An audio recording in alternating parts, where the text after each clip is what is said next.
I'll tell the story in a second. Let's get the podcast going. Okay. All right. Well, hey, Jeff. Hey, man, how's it going? It's going great, man. We're back in the studio. Excited to be here. Well, we told everyone we were going to do it, and here we are. Hello to our friends at Impact Media. Love you all. We're going to get them on this side of the mic. We should, but you've never told me you love me. But we'll move on from that. Here's the important part. We have guests in the studio with us today, Jeff. Sure Did you do. know this? Mm-hmm. Fresh from Morgantown. Welcome to our Morgantown crew. We have Toni and we have Adrian. Welcome. Welcome to Huntington. Thank you for having us. We're excited. Welcome. Thanks for driving down. It's Yeah. about 3 hours, right? Yeah. Made the trip. Appreciate that. Hit some tornadoes and, Tornadoes? hails. And, Listen, my driver is a little crazy. Notice I said my driver. I might have been the tornado. I'm not sure. She was the tornado a little bit. Oh, We had to cut time but off. you really went through a tornado. We had some mishaps this morning. Just a few. So we had to cut some time Just a off. few. Every once in a while I hear a pilot say that. Folks, we're going to leave the gate a little worried. Don't worry. I think we can make the time up in the air. And I'm like, I don't need to get to Columbus that fast. It's okay. We did You it. know what I was realizing the other day? Whenever we were younger, the pilot would, every single flight, make an announcement. Hello, I'm your captain.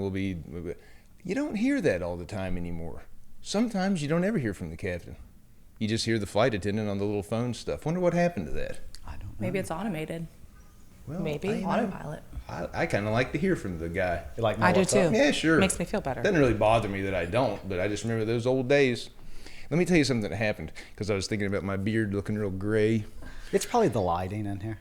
and then we'll get into seriousness. But let me tell you a story. I'm coming back Sunday, Father's Day, from Iceland. Took the kids on a really cool trip to Iceland. Yeah. I'm coming back through Border Patrol, and I give him my passport. This is in American. The guy looks at it. I'm not making this up. He says, "Wow, you've gotten a lot more gray hair since this photo was taken. What happened?"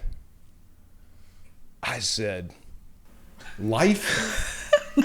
Then, check this out. Then he says, He doubles down on "So none of it was your fault, huh?"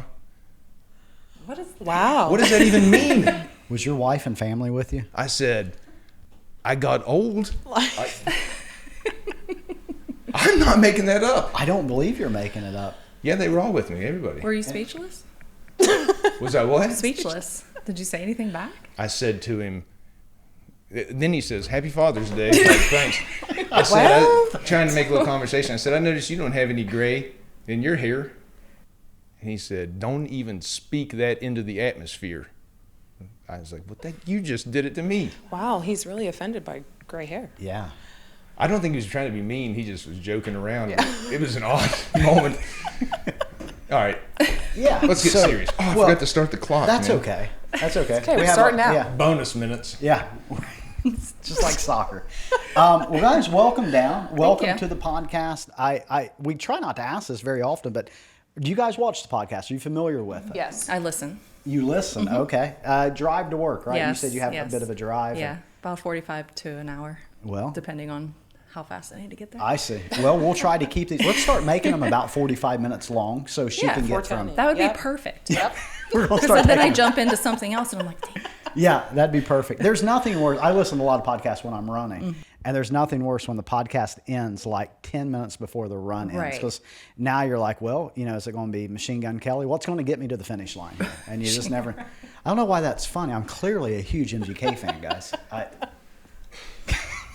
Well, anywho, obviously I want to know as much about you guys as we can. But before we get in there, some folks may notice that we've got something special on the table today. And I was wondering. Yeah, I would be remiss to not mention this. My father-in-law and mother-in-law presented this to me over Memorial Day weekend as a gesture from the podcast in recognition of my founding of the Green High School. Read what it says. Yeah, it says Aaron Guston, which me, founder, me, of GHS bowling team. The Unfortunately, Green me. High School bowling team. Bowling Yeah. team. Founded it. Yeah. So is that Okay. a replica of you in high school? that- I can't tell what's going on. Yeah, I had that same hair and probably that Baby same build. face. That's great. unfortunately. Baby face. That's amazing. Yeah, so thank you, Toni and Cindy, for that. It was very kind of you. I love it. Yeah, they were really happy to give that to me, and I was honored to receive it. So My youngest daughter has a phobia of bobbleheads. really, And I chose the Pirates game that they gave a bobblehead out. and along the walk at the stadium up there, PNC, there were massive bobbleheads. Massive all the way down. What's the odds of that being her? Poor kid. She's most afraid of the Ollies one. I don't know if you guys have Ollies down Yeah, here. absolutely. Yeah, so the That thing- Ollies bobblehead, she won't That's go in that store. hilarious. She waits in the parking lot. The guy that's got like the curly Yeah, hair. And I mean, it's he kind of is frightening. yeah. I don't make eye contact when I wonder I'm. how you wonder where a fear of bobblehead. They probably don't even have a name What for did that you do phobia. to her? It's like that irrational fear, you know. We were actually Bobblehead talking about phobia. irrational Bobblehead fears. phobia. Well, Bobblephobia. That's the term. I'm a is now. nurse. Speaking of nurses, Tony's a nurse as well. Did you know that, Jeff? Yeah, I did. So, I was a nurse first. very factual statement there. So quick story, quick recap of Morgantown. Steve Staffolino, who is our Baltimore director now, founded the Morgantown office 3-4 years ago. And as that office grew, and as we have historically done, once the office grows, we add a person. And I remember working with Steve at the time. I was in the chief nursing officer role at that time. And Steve was ready to add a person to the office. And I don't think we really even talked about anyone else. There was a friend of his, a person they knew from the community that worked at a local hospital and that he had a lot of faith in. And so that's how we met Toni McNett originally, right? And Yeah, when was absolutely. that? Oh, that was 2021. No. It'd been hilarious if you said like 21. 2008 or something like. Been like I don't know. I know. It's been 15 years. Yeah, no, so- I was 21. Yeah, so it's been a couple years. Yeah. You came over and began to run the clinical and some of the administrative side of that office. Right. And then as things have happened, Steve relocated to the Baltimore market. You had done a tremendous job in your roles and was interested in pursuing the executive director position. You took over that last summer, right? Yeah, Probably September. Yeah. So I remember July, we really started heavily talking about it. Right. And during that transitional period, we knew that it was going to take a second person to be at the office. And through, again, I think community connections, right? And probably Steve as well. Yeah. Steve. Again. Yeah. Well, The best thing Steve's ever done for us is introduce us to his friends. Let's clarify that. I didn't know Toni. So Okay. she was actually one of the applications that I pulled out. I tried to pick different people, different backgrounds, Yeah. whatever stood out, and she was one that stood out. Awesome. So actually, I hired her without any knowing of Really? Steve. Yeah.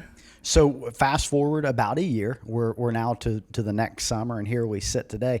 And you guys have done just a tremendous job. And so to your credit, before we get more into the story, just so you know, the background of this situation is that just this week we were in meetings and we were reviewing different states. And when we got to West Virginia, Morgantown really stood out on paper for a ton of the success that you guys are finding there. You are diversifying like crazy. You're growing in the state Medicaid programs. You're growing in the family funded programs.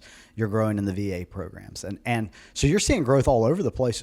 But more important than that, we popped in when we were in the Morgantown office. Yeah, that was and you guys were having a blast doing it. On your Yeah. social media, Yeah. you're having Yeah. a blast. So either we need to present you guys with acting awards today, or there's a chance you're having fun doing this. So which one is it? No, we're having fun. This And is I genuine. It is. I will say one thing with Toni and I, we're both very competitive in a good way. And so we set goals. We can't wait to see the RJ report. We see that and we're like, oh, how can we do better? I'm checking the revenue in the middle of the night We're sometimes. so competitive. So it just works. It just works. I think that's one thing. No, that we helps us. definitely have fun. Oh, yeah. We just work so well together. I know we've said that before, but it's the goal of taking care of people and then seeing the result of it, interacting with the caregivers. I know when you guys stopped by, a couple of the caregivers came by. It was completely unplanned. I was actually on my way out the door. Yeah. And I was like, what are you doing here? Let me ask you Come in. guys a question about Yeah. that specifically. So I was talking to a potential director the other day in an interview, and one of the questions they had for us was, does staff stop by the office regularly? They were kind of curious about that. And my old office, when I was running an office in Ashland, we had a culture where people came by a lot. But during the pandemic, no one seemed to come by.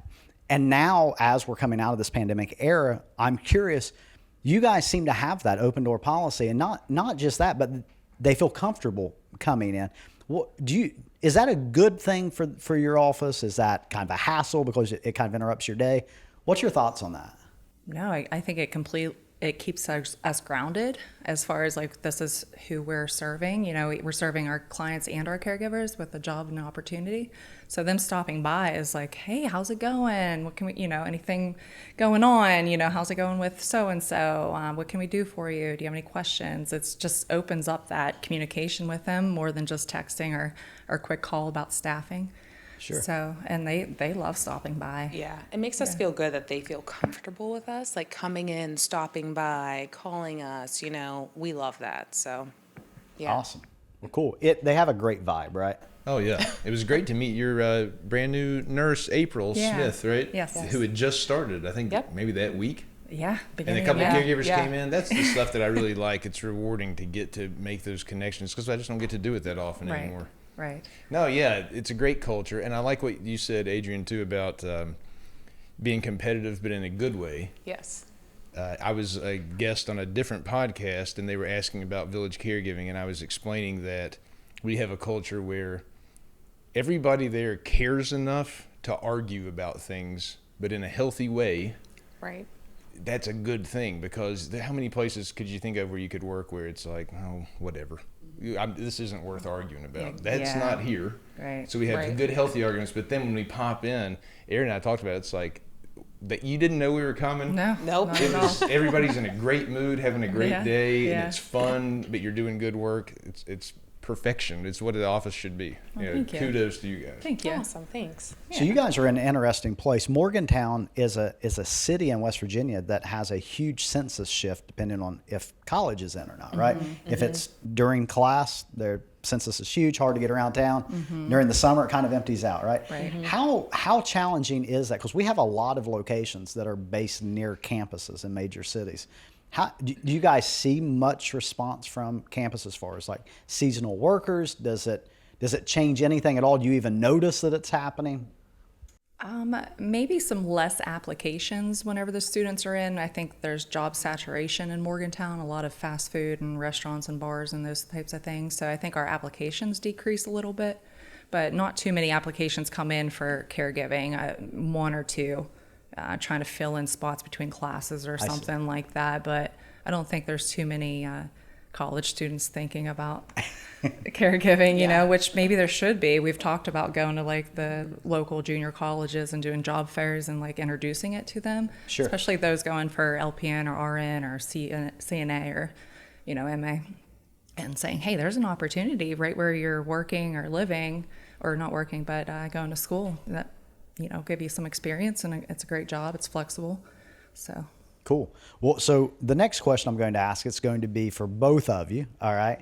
This is a true interview question. All right. So what we've noticed recently is over the last several months is we've done interviews for leadership, whether that's executive director, director of operations, or even at our headquarters. We have people that are finding the podcast before they get to us or during the interview process, they come across it. And so some of the questions that we get, I always like to ask directors. So from the clinical standpoint, we've hired a ton of nurses over the last couple of years. And so coming from the hospital and not disparaging bedside nursing, not disparaging the culture of hospitals, they play an important role in our society.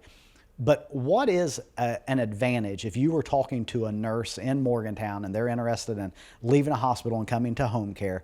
What would you tell that nurse about that decision?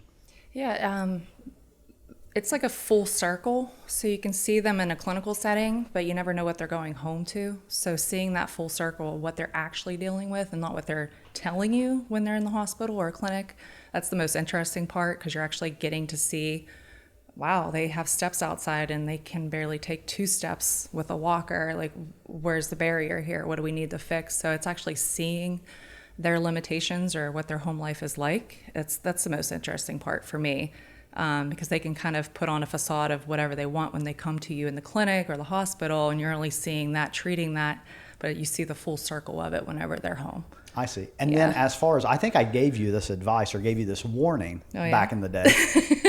And that was, we're non-skilled. Right. We're considered home care. A lot of times they'll call us non-medical. And as a nurse, there may be skills that you've learned and you've crafted and you love that you may not get to implement Right. at this site.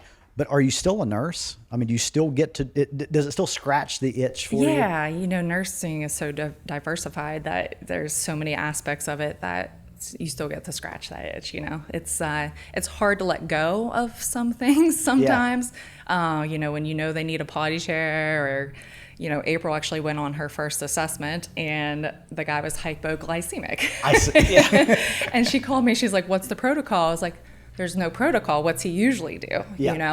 Let's get him a sandwich or orange juice, help the guy, but there's no protocol like there in skilled facilities or hospital settings. So you have to let go of that a little bit. And it's not that you don't care, it's just not our role. So you just have to recognize that. I got you. That scope is kind of hard at times. So, and then Adrian, your background is when we met you, you were working in a physician's group or in a medical group. And a lot of the applicants that we get are running either medical practices on the in a non-clinical role. Yeah. How is it similar and how is it different for those that are looking at making the jump from private practice like that? So I've been in healthcare for almost 8 years now. I started as a CNA, certified nursing assistant, moved to working with ortho for almost 6-7 years. So I'm really familiar with healthcare. It's similar because you're helping people, you're just helping them achieve their activities of daily living, helping them, all around. So I always tell Toni it takes a really special person to be a caregiver, be a director. You have to be empathetic and compassionate. So that's the similarity. Differences. Oh, yeah. Oh, well, there's a lot of differences. Thank you. A lot of differences working with physicians and then coming and working with caregivers and people who are needing caregiving. Physicians are a little more demanding. I got you. There's always the demanding aspects of the job, but there's a lot of differences in that way. Like with my physicians, I was, doing everything for them, keeping their calendars and just running their whole lives. And I guess that's a little bit of a similarity in this job too, because you are really helping people and doing, everything for them. So I guess that's the similarities and kind of differences. Yeah. Bit, well, cool. And so, I feel like I'm just taking it all here. Well, I relate to that because someone that's very demanding and you have to do everything for them. If people are just listening on the audio version, they don't know that you're pointing at me, but I want it to be I was known. pointing at Aaron. Also, I want to point out that she didn't say that was a similarity, so I'm actually very happy about that. Absolutely. That's kind. No, I would never. That's kindness. Yeah, you see what they've got going over there. I did it again. Yeah, it's fine. So a lot of times when folks are interviewing with us, we talk about the culture of village caregiving. And I've said it before on this podcast. We're somewhat protective. This last round of interviews that I did, one of the questions that I asked the applicants is like, why do you think you would be a good addition to our culture? Because I'm protective of it. I don't want someone coming in and ruining this thing. It's my favorite part of the whole thing. So how do you guys, in your words, experience the culture of village caregiving? Again, you're going to be paid based off of your answer here. So, the culture is unmatched. It's nothing I've ever seen anywhere I've ever worked. The appreciation, the autonomy that you get, sometimes I've called with questions and they're like, well, whatever you think. And I'm like, well, okay, thanks for the backup. So it just, the culture just, takes professionals and just flourishes their skills and their personalities, and no matter what that is, whatever drives them is being flourished by the culture, and it's unmatched. It really is. Before you go, let me ask a follow-up question to that. Okay, this is something that now I'm being completely honest here. Right, sometimes when we give autonomy to the office, right, and you call and you say, hey, here's the situation that's going on.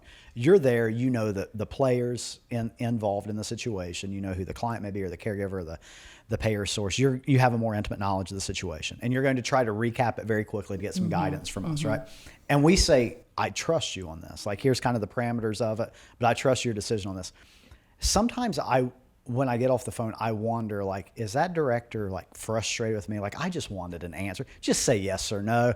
But we intentionally try not to, because we could say yes or no to about anything very quickly, I guess. But a lot of times we want you to be able to have the freedom of making that decision. Do I annoy you with that, or do you appreciate that? Because I really want to change that if that's a negative. No, I think sometimes it's just like talking to a friend of like, you already know the answer. This is the situation. Am I doing the right thing? And it's just that like little bit of reinforcement that you need sometimes. Because I feel like sometimes we really are trying to do the right thing and think we are doing the right thing, but just need sometimes an outside opinion. Yeah. Fair enough. And there are tough situations that come up, and when you're dealing with people, it's dealing with people. So you just want to make sure you're doing the right thing and handling things the right way. Cool. Yeah. All right. Adrian, what is your thoughts on the culture here? Oh, the culture is amazing. I always say, so it's funny because when we met with April, we were telling her about the culture of the company, the people, how everyone's amazing, like just everything about the company. And she was just like, this sounds like a unicorn. And I remember when I did my interview with you and Chris and Toni, and you guys were just telling me all these amazing things about the company. And I pretty much said the same thing. This doesn't sound real, but you guys have lived up to everything. And the culture is amazing. The people are amazing. Like I said, you have to be a kind, caring, and compassionate person to work in this company. I haven't met anyone that I don't like. Cool. It's just amazing. Awesome. Well, thank you for saying that. Yeah. A compliment, I think, to the organization as well is recently I was talking with our Canton team, Tara Brady. And she, several months ago, the office had grown and she was going to add a person. And she had talked to a friend from the community, and that friend had went through some life challenges, wasn't able to join the company at the time. And Tara is now grown again, and the office is ready to add someone. And I mentioned her friend, and she's like, it's so strange. I ran into her this weekend, and she said, how are things going? And Tara was like, oh, they're going great. And she said to Tara, she said, so the ball hasn't dropped yet?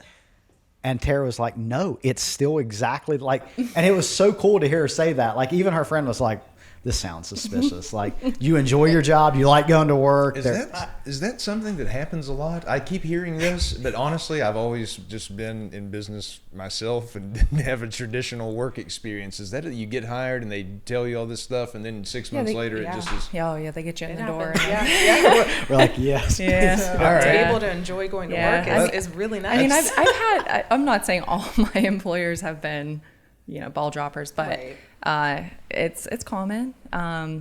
Funny thing about the word of mouth with Village Caregiving, we stopped at the Peddler before we got here to get a little quick snack and a drink and like stretch our legs and everything. And Alyssa, does that sound familiar? Yeah. She is the bartender, and she saw the shirt, and she said, wow, you guys work for the Village. We're like, yeah, we actually are getting ready to go to a podcast. And she goes, I'd do a shot. I would definitely do a shot. Oh, that's unfair. That's unfair. No. She said it was one of the words out of her mouth was one of the biggest regrets is turning down a position you guys might have mentioned to her about Columbus. Yeah. So, Yeah. she... I know Alyssa. She worked at a different restaurant than the Peddler, but I had talked to her there a whole lot, and I thought a lot of her and extended an opportunity, but it wasn't... She just wasn't ready at that point to move and things like that. But, that's cool. Yeah. I can't believe you ran into her. What are the odds of that? I know. I said, we'll definitely give you a little shout out. Well, She was big awesome. surprise. She's here. Come on in. I'm just kidding. What if she came through the door? Don't get my hopes up. I'd still like to hire She her. works till 4. She works till 4. So. Yeah. So she'll be here at 4:15. Yeah, 4:15. She's done shots all day. Can I slide a question in, host? Yeah, absolutely. Okay. I got it. It's a 2-parter. Okay. We'll cut the second part. Go on. All right, you remember the second. I'll remember the first. Got it. Okay. Got it. We've talked about how your office is a great culture and it's having a lot of success. So part 1, I'm always curious about this. What do you attribute your success to? And I mean in terms of your personality. You're one of the best offices. I'm just trying to figure out what sets you apart. Where did you get your values from? Is it previous work experiences, the way your parents raised you? I ask this question because I'm always interested in your backgrounds. Yeah, I'll go first. I would go. I would definitely say a little bit of both. A little bit of both. My parents raised me, if you want something, you go after it. You get it and you work for it. Nothing was ever handed to me. And I'll also say with Toni and I, our competitive nature, and we're so much alike. I think sometimes people don't believe us when we say this, but we really do work so well together. We're so much alike. We're competitive in a good way where we set goals. Like I said, we can't wait to see the RJ report. We're like, where did we do well? Where can we do better? So I think that contributes to our success a little bit. Like we set goals and we're like, okay, we're going to do this next month. We're going to do this next month. So Yeah. I think that The family values, most definitely. I was raised Absolutely. by a single mom, and she worked. She was the mom and dad and worked and dropped us off at daycare, went to work, picked us up, So I had a lot of self-accountability growing up. So she was just busy and doing what she needed to do to raise two kids. And the accountability, I think a lot of it is maybe the sports background, the teamwork, the communication, the leadership that we've gotten from our sports backgrounds as well. And we joke that we'll probably never play one-on-one together because I think we might not talk for a couple days. Get in a fight? Yeah. Well, like Ben has, Become better friends that way. apparently. So According to Ben Keenan. yeah. Well, that's cool. It is Yeah. clear Yeah. to see that you have a great team together. You could see that at our annual meeting in Cincinnati when you were on stage together talking about the way that you work in your office. You can see it right now. That's really neat.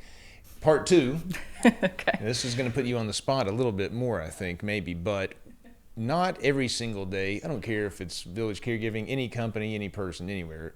Not every day can be rosy. You're going to have real bad ones too. And that can take the form of just frustration, stress, worry. It can kind of go to sort of a dark place sometimes because the job can be hard.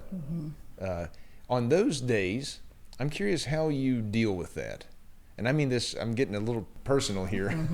Do you have any stress mechanisms or something that you reflect on, or like a thought that you can return to that sort of grounds you and gets you through that tough day? What is Yeah. that for you? I think sometimes just stepping away, we both can recognize when we're having a bad day. We pull each other out of we it for pull sure. each other out of it. She can see when I'm having a hard time. I see when she's having a hard I'll time. just bring her a jar of pickles and she's Pickles, all I'm good. happy. That's Yeah. it. But no, honestly though, just stepping away sometimes, just saying, hey, I'm going to step away. You take the phone and then just coming back to it. I mean, that's fine. I mean, I think that's what we do. We just kind of Yeah. pull each other out of it. I did, I'm actually still certified. I did wound and ostomy care for 12 years. So that what I've seen doing that, I worked at Children's Hospital in Pittsburgh, did wound and ostomy care there. I've seen that. I've seen Ruby, the worst of Ruby. So I think anything that I go through in a day at this job is just not the worst I've ever seen. So that kind of keeps me grounded a little bit, anything's workable and doable and can be solved. I got you. Thank you Yeah. for answering. That's a little Yeah. personal there. Yeah. About these, but you guys are really active as well outside of work. Like you guys are always on the go. We try. You guys are traveling. You're out doing things. So you guys are really active as well. I assume that probably helps with de-stressing. Oh, yeah. As well, I would assume. Yeah, it's fun to get out into the community. We just went to a business social thing at a local independent facility last week, and there weren't too many people there, but we made some great connections. But the funniest thing was there were two women sitting at a table, and I said, "Hi, I'm Toni. I'm from Village Caregiving. Where are you guys from?" And she goes, "Oh, my dad's just moving in on Thursday. We're just hanging out." So we sat down and talked to him a little bit, and we just let them vent. They were just venting about the process of home care and what was best, and he didn't even know he was moving in and so forth. So we just kind of talked to him and let them vent a little bit and gave a little bit of, guidance as far as what we do. And later we they were still there. They were enjoying the hors d'oeuvres and the cocktails too. And we ended up sitting down and she goes, "Wait a minute, did you put an ad in the paper?" And I said, "Yeah, the Herald Standard in Fayette." And she goes, "Oh my God, I talked to you. You gave me the number for the VA benefit guy." And I said, "I did. I called you back with that number." And she goes, "Oh my God." And they were just so happy. And they ended up taking brochures and cards and like, "We'll tell this person and we'll get you guys in contact with these people." So just, that just like brings you back to like how much of a struggle the families do go through on the outside, not knowing the resources. So that little thing that I did was just calling them back with a phone number, even though they didn't want 24/7 care or didn't think they needed it, or, you know, whatever stage they were going through. It kind of circled back, and I was like, that's awesome. That just happened, you know? That is really cool. Yeah, it was cool. Speaking of, What do you attribute your success to, by the way? mainly good looks. Besides Bill and Brenda. I would say Danielle. I didn't meet his dad, Bill, the other day. Heck of a guy. He's a great I'm guy. a big fan of Bill. Okay, besides your good looks, I mean, I rely heavily on those. pretty much that's all of it, right? Mainly the humor. The Okay. humor's really strong. Yeah. You know no. what I attribute mine to? I have no idea. Lucky rabbit's foot. Really? Keep it on me all the time. Get That's that thing. next level leadership. Yeah. Get it out, It's you all said? luck. Yeah, you care to get that out so we can take a gander.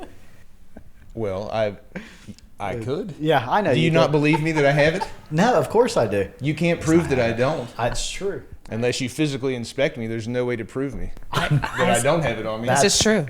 I there's- smell a friendly bet coming. Yeah, no, too. I don't. You don't want to bet that he has a rabbit foot? Not to quote Jeff from Maybe he earlier. has two. Jeff had mentioned about sometimes this job will lead you into dark and maybe confusing places. And that's what I call the fishbowl. Oh no! I'm actually really excited about By this. the way, can I finish that off? I really was trying to con you out of Oh $20. my God. She was going to say you could make a bet, and then say, okay, yeah, I'll bet you $20 you don't have it. He was Then a- I was going to rummage it around and pull out this rabbit's foot. He has That it. was maybe the worst setup. Well, it was a hard We stunt to tried. pull off, We tried. but we went for it. Maybe he didn't have $20 on him. You got to go big. I've learned not to bet you. Well, I was afraid that was going to be a problem. I'm going to put this with my bobblehead here. All right. We've really created quite the trove here of things. So the fishbowl. If you guys have at all, and to the viewers at home, we apologize for what comes out of the fishbowl at times. It's the very best that he has to offer. And which, by the way, not to discredit you, you've done really good today. You've asked some really hard-hitting questions. Yeah, I'm really surprised there was a lot of business-related It was. questions and not. Yeah. We were trying to come up with like what we're going to talk about, like what I like, didn't interrupt a beautiful story of his. That's true. Not yet. No, We're not done. It's early in the day, that's for sure. So as you guys know, occasionally we stick our hand in here, and as I told you before this, I truly don't know what's on these. The very best that I hope for is that it doesn't get us canceled. Oh, all right? I can't wait. I can't wait. Let me ask you guys a question. All right, when it's time to mail out a birthday card, all right, and you fill that card out and you shove it in that envelope and you put the address on the front of it, and you go to put that stamp on there. How do you place the stamp on the envelope? It has to go in the right corner. Right corner. Yeah, the right corner. Overtime. Upper right corner. Okay. And in which direction? Let's say that it's the Forever American flag stamp. Yeah. Do you put that flag like this, or do you put that flag like this? Like this.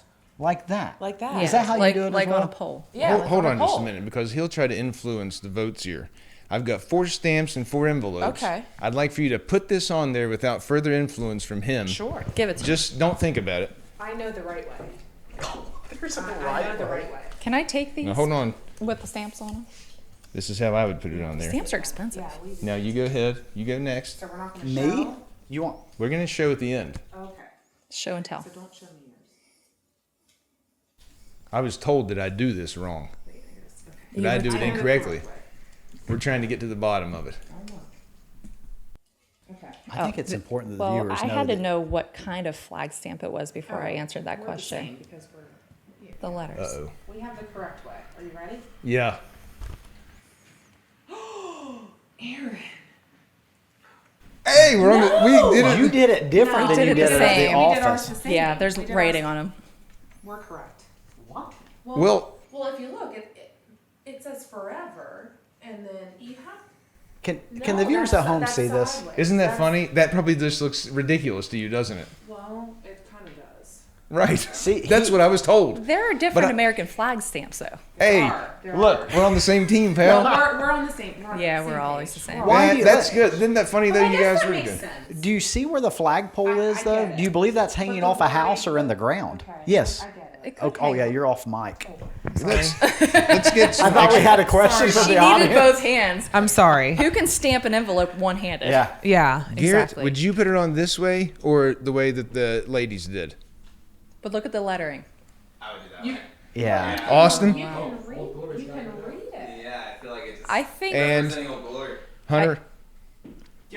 I think post offices. We're ganging up on you. I Really? think post offices are still open. think We that- should go by I think and this see is men how they versus would do it. women. Let's- Men versus women. Let's ask for just Okay. a batch of mail from the that's- post office. I'm going to defend you for a moment, right? I did this one day in the office, and Matt Walker said, "What are you putting that on there like that for?" I said, "What are you talking about? That's how everybody does it." And he said, "No, it's not." I said, "Okay, watch this." I went around the office and asked about 8 people.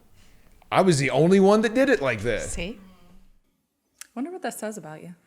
That's what I started I to get wonder. it I though. wonder The that flagpole. I sometimes. see it Yeah, now. I think we've made some changes here. I understand. It might have been a but I'm different not going to stamp. change But my people way. I'm hang stuck their in my flagpoles ways. off the side of their homes You're too, right. like posts, like we have off our in our office. Look at that old Village Caregiving logo. Oh yeah, That is old. Oh yeah. That's called vintage envelopes. I have some T-shirts with that on. I do too. Are you guys fans of SeaWorld, of aquariums? Do you spend your time in the aquas of the world? No, I've never We're gone. landlocked. Landlocked. Yeah, we're landlocked. Very specific. Have you like ever that. been asked if you Landlocked. spend your time in the aquas of the world? He starts. We see, listen, we I only see wrote large these. catfish. That was a great That's about it. Large catfish. Although Adrian has a fear of whales, I do. so you will They're not just- catch her at SeaWorld. They're big. Yeah. They can eat you whole. Like who likes whales? Get Is trapped that in a weird? belly of Yeah, one. not Jonah. Exactly. He's out on them. Exactly. That's a healthy fear. They could kill you. Yeah. They I, could. my point was, he starts the question off so obscurely. I wrote it and I have no idea which one it is. Well, Did you guys know that no one has ever seen an eel reproduce? Well, now I'm really thinking about do that. they spit out the eggs? Speechless. How do they reproduce? Yeah, since No. you. Maybe they spit out their I eggs. really That's want the some. thing with you. You throw these things out here, and then they have questions, and none of us have answers. I'm gonna have to You're Google supposed to that. Google I this. do have answers this time. Okay, Oh. go on. I have a big answer for you. Okay. No one has ever seen an eel reproduce. If you get 2 mature eels together, you could put them in an aquarium for 100 years. They will not mate. They're shy. They only do it in one place in the whole world. It's in the Sargasso Sea.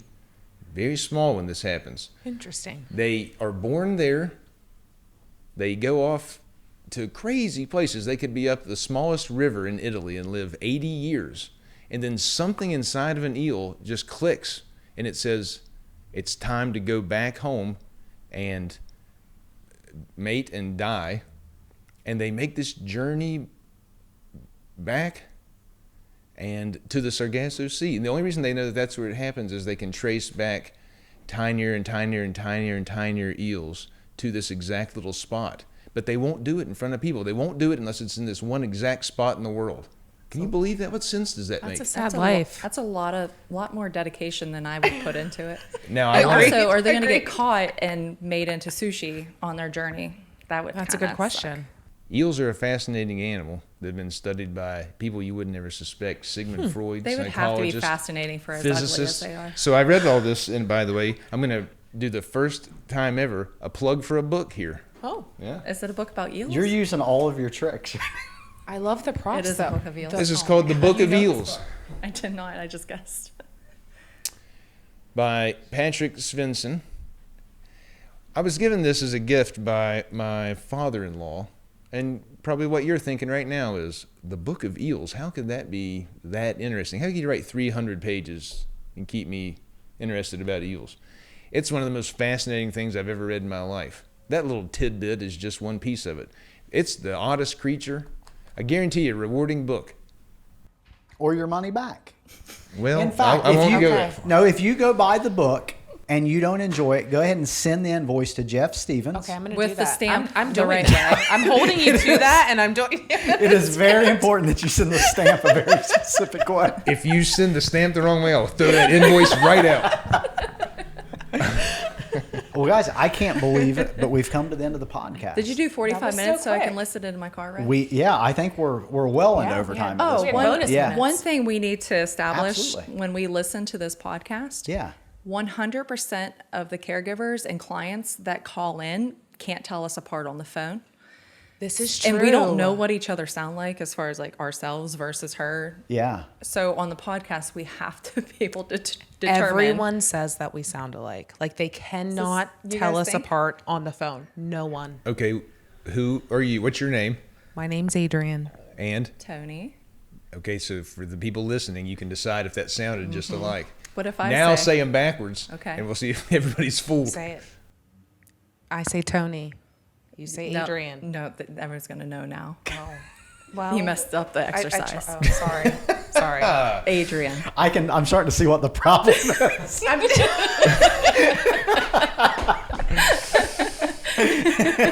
People call in, they don't know who they're talking to. This is Tony. Well, it depends on who calls in Absolutely. sometimes. Yeah. We're close to 45 minutes, but are you really going to let Tony listen while she drives? She's already been described as a tornado heading up the road. I know. Watch out. I'm we made it. lucky to be alive, to be honest. There was no it a little casualties. scary. You're right. Well, we Luckily. are just ridiculously thankful that you guys made the drive down. The first time ever, we should have started the podcast. We've never had two guests on at one time before, so this is a first for us. And but we want to do more of this, and we really, really are appreciative of not only you guys being part of Village Caregiving, but the contributions that you make, whether that's at the annual meeting when you were on the forum and provided great feedback, your social media presence where you guys are always showing fun videos, outreach, different things that you're doing, the interactions. I truly believe that the senior community of the greater Morgantown area is just as lucky as they can be to have you guys up there. Like, I truly mean that. They're really, really lucky to have you. We're lucky to have you. And we're just super thankful that you came down and was on the podcast today. Thank you for That's having very us. nice. He's nice Thank to you. us. Yeah, see? See? Well, cool. Well, cheers, guys. Cheers. Oh, clink it. Clink.